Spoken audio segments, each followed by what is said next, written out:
নমস্কার বন্ধুরা, Moumita's kitchen with ব্লগে সবাইকে স্বাগত জানাই। আজ আমি আপনাদের ঠেকুয়া বানিয়ে দেখাবো। এটি বিহারের একটি বিখ্যাত খাবার। আমরা বাঙালিরাও ঠেকুয়া খেতে ভালোবাসি, কিন্তু প্রসাদ হিসাবে ঠেকুয়া তো সবসময় আমরা পাই না। তাই আমি এটা ঘরে বানিয়ে দেখাবো তোমাদের। আমি একদিন বানিয়েছিলাম। আমি যে পাত্রে বানিয়ে রেখেছিলাম, আমার ছেলে এখনও রোজ সেই ডিবেটা নিয়ে ঘুরবে আর বলবে ঠেকু মা, ঠেকু মা, ঠেকু। কিন্তু এখন ছট পুজো না, কিন্তু আমি ছেলের আবদার মেটানোর জন্য আমি ঠেকুয়াটা বানিয়ে দেখাবো। চলো, আমি ঠেকুয়া বানানোর জন্য কি কি নিয়েছি তোমাদের দেখাই। প্রথমে আমি এখানে 500 গ্রাম আটা নিয়েছি। এটা গমের আটা নিয়েছি। এখানে আমি নিয়েছি 1 বাটি সুজি, 1 বাটি ময়দা। আমি এখানে মৌরি নিয়েছি, আর আমি নিয়েছি এখানে 300 গ্রাম আখের গুড়, 1 বাটি চিনি নিয়েছি, 4 টেবিল স্পুন আমি নারকেল, ছোটো ছোটো করে শুকনো নারকেল ছোটো ছোটো করে কেটে নিয়েছি।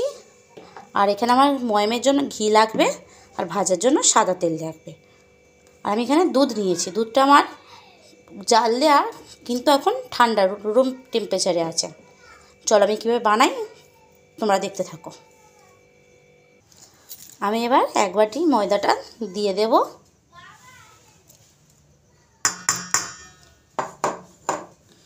সুজিটা দিয়ে দেব, মৌরিটা দিয়ে দেব। আপনারা মৌরিটা একটু থেঁতো করে নিতে পারেন, আধ ভাঙা করে নিতে পারেন।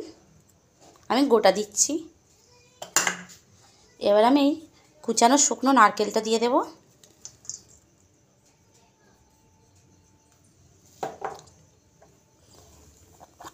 আর ময়মের জন্য ঘি দেব। ঘিটা আমার একটু বেশি পরিমাণে লাগবে।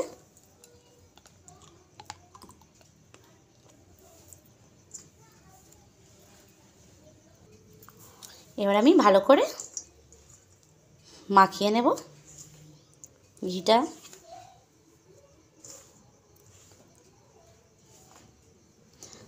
আমি চিনি এখন দেব না, চিনি সব শেষে দেব।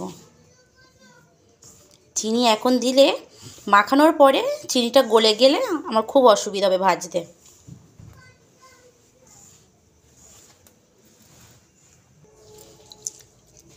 যখন ময়দাটা এরকম মুঠো করলে চেপে এরকম ডেলাভাব হবে, তাহলে বুঝবো যে আমার ময়মটা ঠিক হয়েছে।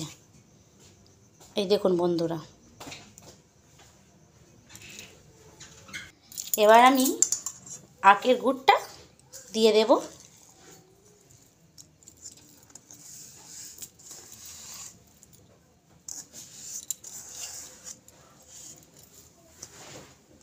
আখের গুড়টা দিয়ে ভালো করে আবারও মাখিয়ে নেব এভাবে।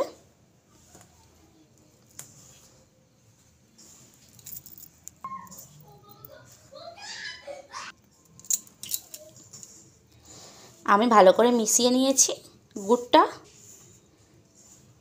এবার আমি অল্প অল্প করে দুধ দিয়ে একটা শক্ত ডো বানিয়ে নেব।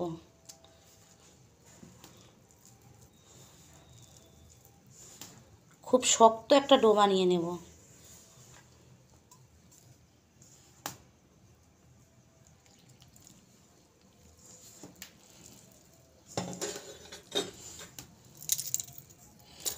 আপনারা এটা দুধ দিয়ে না মাখিয়ে জল দিয়েও মাখাতে পারেন। দুধ যদি না থাকে জল দিয়ে মাখালেও হবে।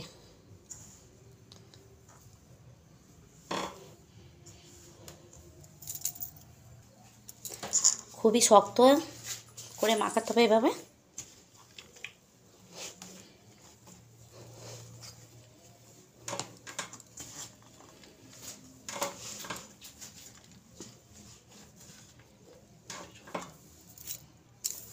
আমার শক্ত করে মাখানো হয়ে গিয়েছে। এবার আমি যতটা পরিমাণে ভাজবো এখান থেকে ততটা লেচি কেটে নেব। কারণ সবটাই চিনি দেব না, এই অল্প পরিমাণে নিয়েছি। এতে আমি এবার 2 টেবিল স্পুন চিনি মিশিয়ে নেব। এভাবে থেসে চিনি মিশিয়ে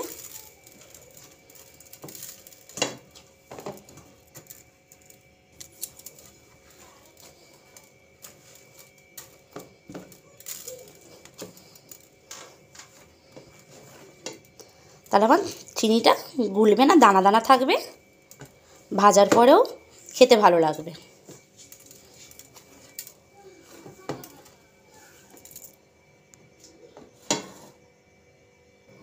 এবার আমি এর থেকে ছোট ছোট সাইজে, লুচির থেকে একটু বড় সাইজে লেচি কেটে নেব।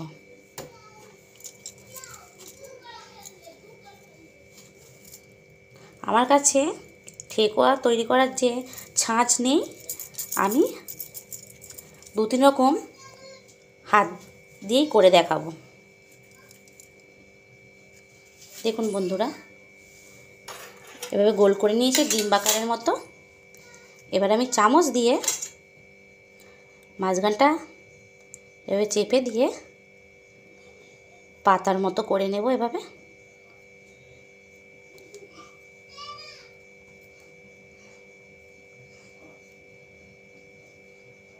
এটা একরকম হলো, আমি আর এক রকম দেখাবো আপনাদের। এটা গোল করব, এটা গোল করেছি। চামচ দিয়ে, কাঁটা চামচ দিয়ে আমি এইভাবে চেপে চেপে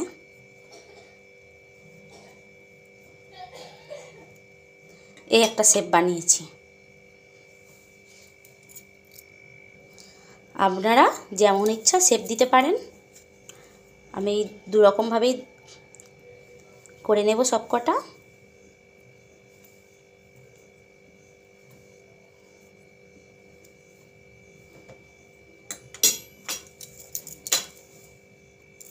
আমি আপনাদের আর এক রকমভাবে দেখাবো। এই গোল করে নিয়েছি একটা, এই ছাঁচটা দিয়ে আমি এভাবে চেপে, দেখুন বন্ধুরা, এই একটা শেপ হয়ে গেল। আপনারা আপনাদের ইচ্ছা মতো দিতে পারেন। আমি এবার এই কটা ভেজে নেব। এবার গ্যাসটা অন করে দেব। কড়াই আমি সাদা তেল দেব।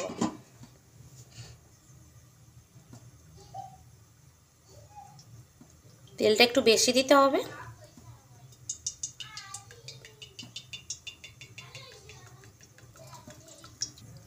এবার আমি একটা একটা করে তেলে ছেড়ে দেব।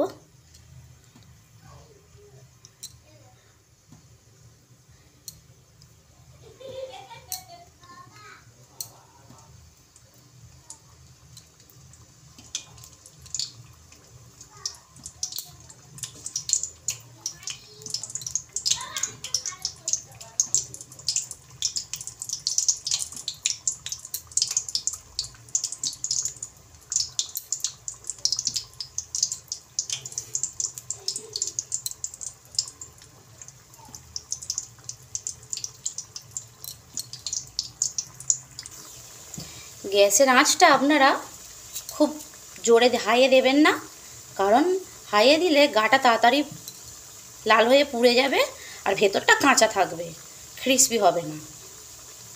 তার জন্য গ্যাসের আঁচটা মিডিয়ামে রেখে আস্তে আস্তে একটু সময় ধরে ভাজতে হবে। আমি উল্টে দেবো আস্তে আস্তে।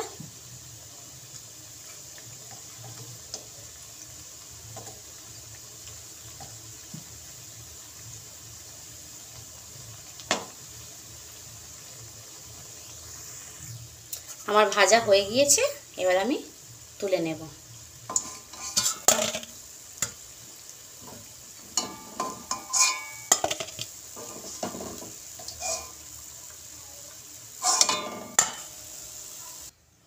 এবার আমি আর একবার ছেড়ে দেব।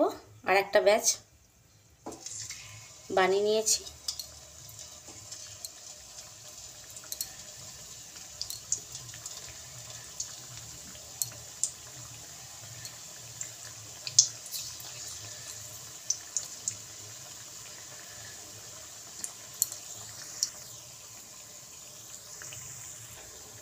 দেখুন বন্ধুরা, আমার ঠেকোয়ায় চিনিগুলো গোটা গোটা হয়ে আছে। আমি লাস্টে দিয়েছি বলে চিনিগুলো গলেনি। এটা বড় দানার চিনি।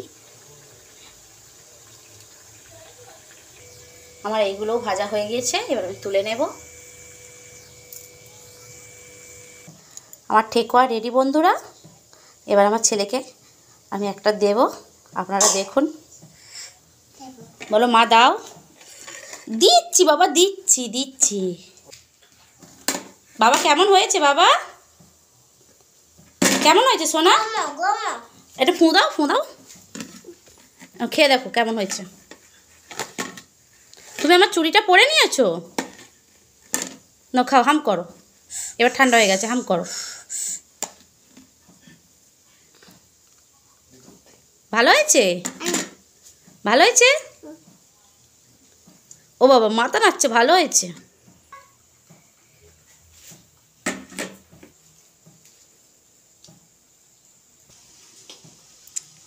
আমার মেয়েও খেতে চলে এসছে। কেমন হয়েছে মানে?